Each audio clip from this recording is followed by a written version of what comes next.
আল্লাহ ছাড়া এই জমিনের নিচে আর কাউকে ভয় পায় না। অনেকেই আমাদেরকে বলে, ভাই নির্বাচনের পরে কেমনে থাকবেন? আপনাদেরকে একটা কথা বলি, যাদেরকে আপনারা বড় মাস্তান মনে করেন, এই মাস্তানেরা যদি মাস্তানি হইতো, এই মাস্তানেরা মাস্তানি কইরা হাসিনারে পতন করতে পারতো। এরা মাস্তান না, এরা শিক্ষিত, এরা চাঁদাবাজ, এরা ছোট ডাকাত, এরা মাফিয়া, এরা ব্যাংক লুটেরা। বড় অর্থে সার্বভৌমত্ব টিকিয়ে রাখার মাস্তানি করার কোন সাহস এবং শক্তি তাদের নাই।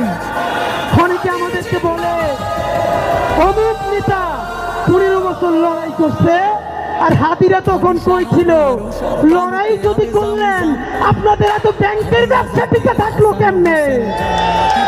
যারা লড়াই করছে সাতক্ষীরায় আমার ভাই বোনদের বাড়ি লড়াই করার কারণে বুলডোজার দিয়ে ঘুরাই দেওয়া হয়েছে।